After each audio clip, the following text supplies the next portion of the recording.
Number 1 ବାଂଲାଦେଶର ନୂତନ ପ୍ରଧାନମନ୍ତ୍ରୀ ତାରିକ ରେହମାନ ଭାରତ ସହିତ ସମ୍ପର୍କ ଉନ୍ନତ କରିବା ପାଇଁ ଏକ ବଡ଼ ନିଷ୍ପତ୍ତି ନେଇଛନ୍ତି।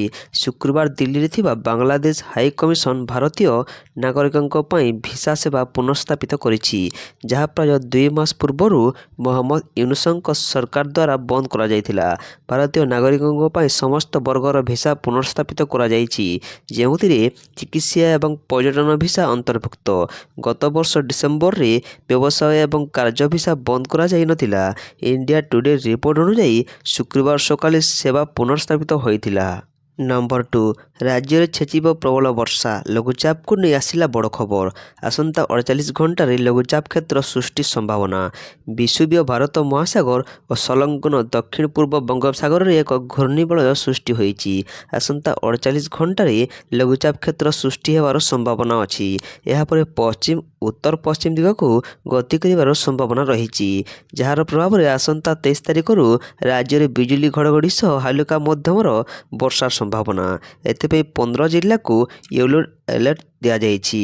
ଏହି ଜିଲ୍ଲାଗୁଡ଼ିକ ହେଲା ମାଲକାନଗିରି, କୋରାପୁଟ, ନବରଙ୍ଗପୁର, କଳାହାଣ୍ଡି, ନୂଆପଡ଼ା, ପୁରୀ, କଟକ, ଖୋର୍ଦ୍ଧା, ବାଲେଶ୍ୱର, ଜଗତସିଂହପୁର, କେନ୍ଦ୍ରାପଡ଼ା, ଯାଜପୁର, ଭଦ୍ରକ, ମୟୂରଭଞ୍ଜ, କେନ୍ଦୁଝର। ଅନ୍ୟପଟେ 24 ତାରିଖ ପାଇଁ ଖୋର୍ଦ୍ଧା, କଟକ, ମୟୂରଭଞ୍ଜରେ ବିଜୁଳି ଘଡ଼ଘଡ଼ି ସହ ବର୍ଷା ହୋଇପାରେ। ନମ୍ବର 3 ରାଜ୍ୟରେ ସ୍ୱାସ୍ଥ୍ୟ ସେବାକୁ ଅଧିକ ସୁଦୃଢ଼ କରିବା ପାଇଁ ଅର୍ଥମନ୍ତ୍ରୀ ତଥା ମୁଖ୍ୟମନ୍ତ୍ରୀ ମୋହନ ଚରଣ ମାଝୀ ବଡ଼ ଘୋଷଣା କରିଛନ୍ତି। ରାଜ୍ୟରେ 5 ନୂଆ ମେଡିକାଲ କଲେଜ ପ୍ରତିଷ୍ଠା ନେଇ ବଜେଟରେ ଗୁରୁତ୍ୱପୂର୍ଣ୍ଣ ଘୋଷଣା କରାଯାଇଛି। ରାଜ୍ୟର 3ଟି ଜିଲ୍ଲା ଗଜପତି, ମାଲକାନଗିରି ଓ ରାୟଗଡ଼ାରେ ନୂତନ ଆୟୁର୍ବେଦିକ ମେଡିକାଲ କଲେଜ ପ୍ରତିଷ୍ଠା କରାଯିବ। ସେହିଭଳି ନୟାଗଡ଼ ଓ ନୂଆପଡ଼ା ଜିଲ୍ଲାରେ 2ଟି ନୂଆ ହୋମିଓପାଥିକ ମେଡିକାଲ କଲେଜ ସ୍ଥାପନ ପାଇଁ ନିଷ୍ପତ୍ତି ନିଆଯାଇଛି। ଏହି 5ଟି ନୂଆ ମେଡିକାଲ କଲେଜର ଭିତ୍ତିଭୂମି ଓ ପ୍ରତିଷ୍ଠା ପାଇଁ ପ୍ରାୟ 140 କୋଟି ଟଙ୍କାର ବଜେଟ୍ ପ୍ରସ୍ତାବ ରଖାଯାଇଛି। ନମ୍ବର 4 ସାମାନ୍ୟ କମିଲା ସୁନା ଦର, ଗହଣା କିଣିବା ପୂର୍ବରୁ ନଜର ପକାନ୍ତୁ କେଉଁ ସହରରେ କେତେ ରହିଛି ସୁନା ଦର। ଗ୍ରାହକଙ୍କୁ ସାମାନ୍ୟ ଆଶ୍ୱସ୍ତି, ପୁଣି କମିଲା ସୁନା କିନ୍ତୁ ଆଜି ରୂପା ଦର ଅପରିବର୍ତ୍ତିତ ରହିଛି। ଆଜି 24 କ୍ୟାରେଟ୍ ସୁନାର ଦାମ 10 ଗ୍ରାମ ପ୍ରତି 320 ଟଙ୍କା ହ୍ରାସ ପାଇ 1,56,320 ଟଙ୍କାରେ ପହଞ୍ଚିଛି। ଗତକାଲି 24 କ୍ୟାରେଟ୍ ସୁନାର ଦାମ 1,56,640 ଟଙ୍କା ରହିଥିଲା। ସେହିପରି 22 କ୍ୟାରେଟ୍ ସୁନାର ଦାମ ଆଜି 300 ଟଙ୍କା ହୋଇଛି। 22 କ୍ୟାରେଟ୍ ସୁନାର ଦାମ 1,43,300 ଟଙ୍କା ରହିଛି। ଗତକାଲି ଏହାର ଦାମ 1,43,600 ଟଙ୍କା ରହିଥିଲା। ଅନ୍ୟପଟେ ରୂପା ମୂଲ୍ୟ କିଲୋ ପିଛା 2,70,000 ଟଙ୍କା ହୋଇଛି। ନମ୍ବର 5 ବଜେଟ୍ ଆକଳନ 2026-27 ଉପସ୍ଥାପନା ପରବର୍ତ୍ତୀ ସାମ୍ବାଦିକ ସମ୍ମିଳନୀରେ ମାନ୍ୟବର ମୁଖ୍ୟମନ୍ତ୍ରୀଙ୍କ ବିବୃତ୍ତି। ମହାପ୍ରଭୁ ଶ୍ରୀ ଜଗନ୍ନାଥଙ୍କ କୃପା ଓ ଆଶୀର୍ବାଦରୁ ମୁଁ ଆଜି ବିଧାନସଭାରେ 2026-27 ଆର୍ଥିକ ବର୍ଷର ବଜେଟ୍ ଉପସ୍ଥାପନା କରିଅଛି।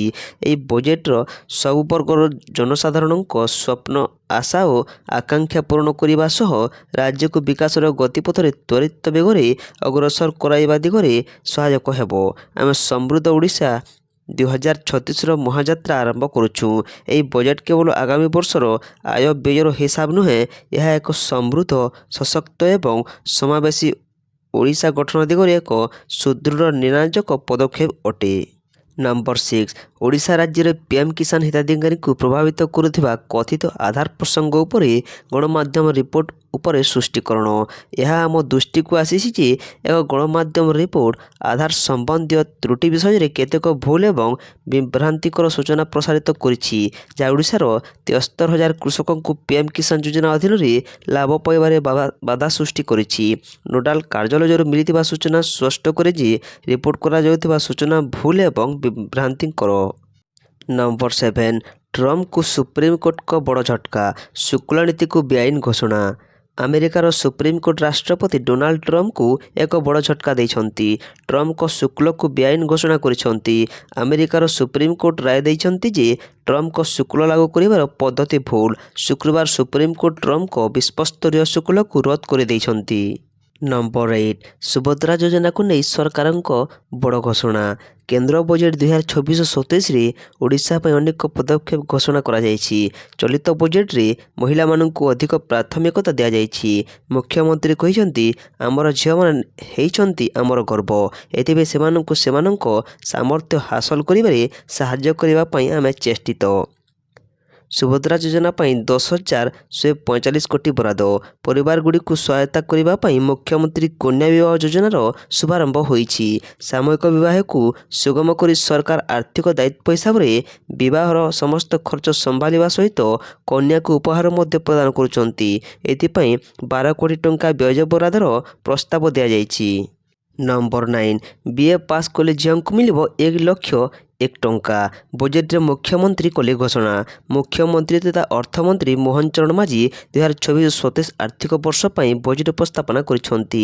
ବଜେଟରେ ମୁଖ୍ୟମନ୍ତ୍ରୀ କନ୍ୟା ସୁମଙ୍ଗଳ ଯୋଜନା ଘୋଷଣା କରିଛନ୍ତି। ଆର୍ଥିକ ଦୁର୍ବଳ ଝିଅକୁ BA ତଥା ସ୍ନାତକ ପାଇଁ ଏହି ଯୋଜନା କାର୍ଯ୍ୟ କରିବ। ଗରିବ ଝିଅ ନାଁରେ 20,000 ଟଙ୍କାର ସଞ୍ଚୟ ଉପକରଣ ସୃଷ୍ଟି ହେବ। ନମ୍ବର 10, କଟକରେ ଗତକାଲି ଘଟିଥିବା ଭୟଙ୍କର ବାଣ ବିସ୍ଫୋରଣରେ ମୃତ୍ୟୁ ସଂଖ୍ୟା 3କୁ ବୃଦ୍ଧି। ଚିକିତ୍ସାଧୀନ ଅବସ୍ଥାରେ ଆଜି ସକାଳେ ଆଉ ଜଣେ ମହିଳାଙ୍କ ମୃତ୍ୟୁ ହୋଇଛି। ମୃତ ମହିଳାଙ୍କ ନାଁ ସୁଧାଂଶୁ ବାଳାଙ୍କ ବୋଲି ଜଣାପଡ଼ିଛି। ସୂଚନାଯୋଗ୍ୟ, ଗତକାଲି କଟକର ଜଗତପୁର ମହାଜନପୁରରେ ହୋଇଥିଲା ଭୟଙ୍କର ବାଣ ବିସ୍ଫୋରଣ। ବାଣ ଭିଡ଼ୁଥିବା ବେଳେ ବିସ୍ଫୋରଣ ଘଟି 32 ବର୍ଷୀୟ ମା ଜୁଲି ନାୟକ ଏବଂ ତାଙ୍କ 3 ବର୍ଷ ଝିଅର ଗତକାଲି ମୃତ୍ୟୁ ହୋଇଥିଲା। ନମ୍ବର 11, ବାପା ମାଙ୍କ ଅନୁମତି ବିନା କେହି ବିବାହ କରିପାରିବେନି। ବିଧାନସଭାରେ ପ୍ରସ୍ତାବ ଦେଲେ ସରକାର। ଗୁଜରାଟ ବିଧାନସଭାରେ ବିବାହ ପଞ୍ଜୀକରଣକୁ ନେଇ ଏକ ଐତିହାସିକ ପ୍ରସ୍ତାବ ଦିଆଯାଇଛି। ବାପା ମାଙ୍କ ଅନୁମତି ବିନା କେହି ବି ବିବାହ କରିପାରିବେ ନାହିଁ। ଅର୍ଥାତ୍ ବିବାହ ପୂର୍ବରୁ ବାପା ମାଙ୍କ ଅନୁମତି ଅନିବାର୍ଯ୍ୟ। କୌଣସି ବି ଯୁବକ ଯୁବତୀ ଘର ଛାଡ଼ି ଆଉ ନିଜ ଇଚ୍ଛାରେ ବିବାହ କରିପାରିବେ ନାହିଁ। ସରକାର ବିବାହ ପଞ୍ଜୀକରଣ ଆଇନରେ ସଂଶୋଧନ କରିବାକୁ ପ୍ରସ୍ତାବ ଦେଇଛନ୍ତି।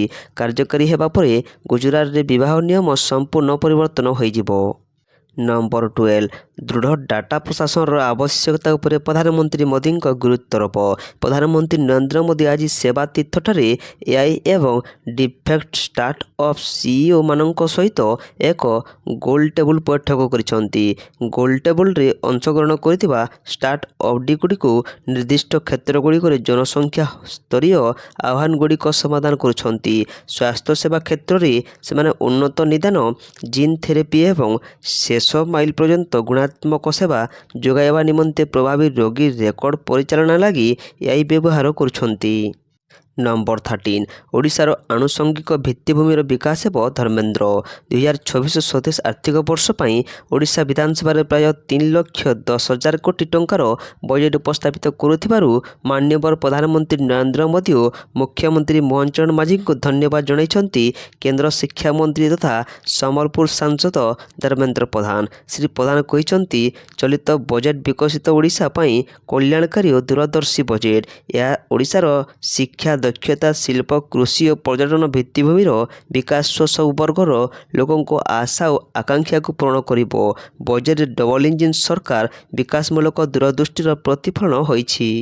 ନମ୍ବର 14, 12 ବର୍ଷୀୟ ଶୁଭମଙ୍କୁ ପ୍ରଶାସନ ପକ୍ଷରୁ ଗାର୍ଡ ଅଫ୍ ଅନର। କେନ୍ଦୁଝର ଜିଲ୍ଲା ହାଟଡିହି ବ୍ଲକର ଜମ୍ବିରା ଗ୍ରାମର ଶୁଭମ ଆୟତଙ୍କ ମୃତ୍ୟୁ ପରେ ଅନ୍ୟର ଜୀବନ ବଞ୍ଚାଇବାକୁ ପରିବାର ଲୋକଙ୍କ ସହାୟତାରେ ତାଙ୍କର 3ଟି ଅଙ୍ଗ ଦାନ କରାଯାଇଛି, ଯାହାକୁ ନେଇ ଜିଲ୍ଲା ପ୍ରଶାସନ ପକ୍ଷରୁ ତାଙ୍କ ମରଶରୀରକୁ ଗାର୍ଡ ଅଫ୍ ଅନର ଦିଆଯାଇ ସମ୍ମାନିତ କରାଯାଇଛି। ଜମ୍ବିରା ଗାଁର ଉପେନ୍ଦ୍ର ଆୟଙ୍କ 12 ବର୍ଷୀୟ ପୁଅ ଶୁଭମ ଅଣା ଗ୍ରାମରେ ନିଜ ମାମୁଁ ଘରେ ରହି 7ମ ଶ୍ରେଣୀରେ ପାଠ ପଢ଼ୁଥିଲା। ନମ୍ବର 15, କଟକ ଜିଲ୍ଲା ଅବକାରୀ ଅଧୀକ୍ଷକ କରୁଣାଶଙ୍କର ତିୱାରୀଙ୍କ ପ୍ରତ୍ୟକ୍ଷ ତତ୍ତ୍ୱାବଧାନରେ ଅବକାରୀ ଚଢ଼ାଉ କରାଯାଇଥିଲା। ଅଧ୍ୟକ୍ଷଙ୍କ ତତ୍ତ୍ୱାବଧାନରେ ଅବକାରୀ କର୍ମଚାରୀ ଓ ନରସିଂହପୁର ତହସିଲଦାର, ଅଲରା ରାଜସ୍ୱ ନିରୀକ୍ଷକ ପ୍ରମୁଖ 40 ଜଣିଆ ଟିମ୍ ଚଢ଼ାଉରେ ସାମିଲ ଥିଲେ।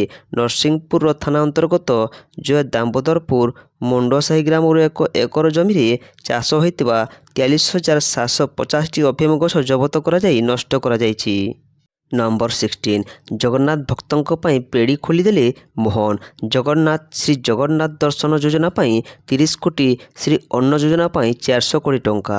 ବିଧାନସଭାରେ ଉପସ୍ଥାପିତ ହେଲା ବଜେଟ୍ 2024-27। ଓଡ଼ିଶାର ବିକାଶ ଧାରାକୁ ଆଗକୁ ନେବା ପାଇଁ ମୁଖ୍ୟମନ୍ତ୍ରୀ ମୋହନ ମାଝୀ ଚଳିତ ବର୍ଷ 3,10,000 କୋଟି ଟଙ୍କାର ବଜେଟ୍ ଉପସ୍ଥାପନା କରିଛନ୍ତି।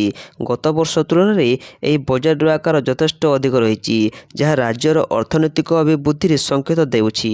ଜଗନ୍ନାଥଙ୍କୁ ସ୍ମରଣ କରି ଚଳିତ ବଜେଟକୁ ମୁଖ୍ୟମନ୍ତ୍ରୀ ତଥା ଅର୍ଥମନ୍ତ୍ରୀ ମୋହନ ମାଝୀ ଉପସ୍ଥାପନା କରିଥିବା ବେଳେ ଶ୍ରୀମନ୍ଦିର ଏବଂ ଜଗନ୍ନାଥ ପ୍ରେମୀଙ୍କ ପାଇଁ ବଜେଟ୍ର ବଡ଼ ଘୋଷଣା କରିଛନ୍ତି। ନମ୍ବର 17 ମୁଖ୍ୟମନ୍ତ୍ରୀ ମୋହନ ଚରଣ ମାଝୀ ଆଜି ବିଧାନସଭାରେ ଆର୍ଥିକ ବର୍ଷ 2024-27 ପାଇଁ ବଜେଟ୍ ଉପସ୍ଥାପନା କରିଛନ୍ତି। 3,10,000 କୋଟି ଟଙ୍କାର ଏହି ବଜେଟ୍ ସେ କୃଷକଙ୍କ ସର୍ବାଙ୍ଗୀନ ବିକାଶକୁ ସର୍ବାଧିକ ପ୍ରାଥମିକତା ପ୍ରଦାନ କରାଯାଇଛି ବୋଲି କହିଛନ୍ତି। ମୁଖ୍ୟମନ୍ତ୍ରୀ ଶ୍ରୀ ମାଝୀ କହିଛନ୍ତି, ଚାଷୀମାନଙ୍କ ଆର୍ଥିକ ସଶକ୍ତିକରଣ ପାଇଁ ବ୍ୟାପକ ସହାୟତା ରାଶିର ବ୍ୟବସ୍ଥା ସହ କୃଷି କ୍ଷେତ୍ରରେ ଆଧୁନିକ ଜ୍ଞାନକୌଶଳ ଓ ଯାନ୍ତ୍ରିକୀକରଣକୁ ପ୍ରୋତ୍ସାହନ ଦେବା ପାଇଁ ସରକାର ଅନେକ ଗୁରୁତ୍ୱପୂର୍ଣ୍ଣ ପଦକ୍ଷେପ ଗ୍ରହଣ କରିଛନ୍ତି। ନମ୍ବର 18 ଚଳିତ ଟି20 କ୍ରିକେଟ ଲିଗ୍ ପର୍ଯ୍ୟାୟରେ ଅପରାଜିତ ରହି ଭାରତୀୟ ଦଳ ସୁପର 8ରେ ପ୍ରବେଶ କରିଛି। କିନ୍ତୁ ଲିଗ୍ ପର୍ଯ୍ୟାୟରେ ଭାରତୀୟ ବ୍ୟାଟିଂର କେତେକ ଦୁର୍ବଳତା ପଦାରେ ପଡ଼ିଯାଇଥିଲା।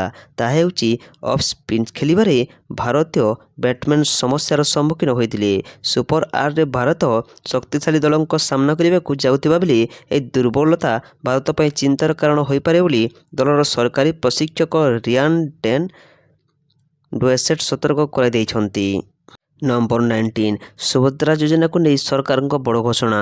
ମୁଖ୍ୟମନ୍ତ୍ରୀ ତଥା ଅର୍ଥମନ୍ତ୍ରୀ ମୋହନ ମାଝୀ ଚଳିତ ବର୍ଷ ପାଇଁ 3,10,000 କୋଟି ଟଙ୍କାର ବଜେଟ୍ ଆଗତ କରିଛନ୍ତି। ଏହି ବଜେଟ୍ରେ ସାଧାରଣ ଜନତାଙ୍କ ପାଇଁ ସୁଭଦ୍ରା ଯୋଜନା ଉପରେ ସ୍ୱତନ୍ତ୍ର ଫୋକସ୍ ଦିଆଯାଇଛି। ସୁଭଦ୍ରା ଯୋଜନା ପାଇଁ 10,145 କୋଟି ଟଙ୍କା ବ୍ୟୟ ବରାଦ କରାଯାଇଛି। ଏହା ଯୋଗୁଁ 1 କୋଟିରୁ ଉର୍ଦ୍ଧ୍ୱ ମହିଳା ଉପକୃତ ହେବେ। ମୁଖ୍ୟମନ୍ତ୍ରୀ କନ୍ୟା ବିବାହ ଯୋଜନା ପାଇଁ 12 କୋଟି ଟଙ୍କା ବ୍ୟୟ ବରାଦ ହୋଇଛି। ଏହାସହ ମୁଖ୍ୟମନ୍ତ୍ରୀ କନ୍ୟା ସୁମଙ୍ଗଳ ଯୋଜନା ଘୋଷଣା ହୋଇଛି। ଆର୍ଥିକ ବର୍ଷ ଝିଅକୁ ସ୍ନାତକ ପାଇଁ ଯୋଜନା କାର୍ଯ୍ୟ କରିବ। ଗରିବ ଝିଅଙ୍କ ନାଁରେ 20,000 ଟଙ୍କାର ସଂଯୋଗ ଉପକରଣ ସୃଷ୍ଟି ହେବ। ସ୍ନାତକ ସମାପ୍ତ ପରେ 1,01,000 ଟଙ୍କା ପ୍ରଦାନ କରାଯିବ। ନମ୍ବର 20 ଓଡ଼ିଶା ବିଧାନସଭାରେ ମୁଖ୍ୟମନ୍ତ୍ରୀ ମୋହନ ମାଝୀ 2024-27 ଆର୍ଥିକ ବର୍ଷ ପାଇଁ 3,10,000 କୋଟି ଟଙ୍କାର ବଜେଟ୍ ଉପସ୍ଥାପନା କରିଛନ୍ତି। ବଜେଟ୍କୁ ବିରୋଧୀ ଦଳ ନେତା ନବୀନ ପଟ୍ଟନାୟକ କଟାକ୍ଷ କରିଛନ୍ତି। ମୁଖ୍ୟମନ୍ତ୍ରୀଙ୍କ ବଜେଟ୍ ଉପସ୍ଥାପନା ପରେ ବିରୋଧୀ ଦଳ ନେତା ତଥା ବିଜେଡି ସୁପ୍ରିମୋ ନବୀନ ପଟ୍ଟନାୟକ କହିଛନ୍ତି, ରୋଷେଇ ଘର ନାହିଁ ହେଲେ ଖାଦ୍ୟ ମେନୁ ମାଲ।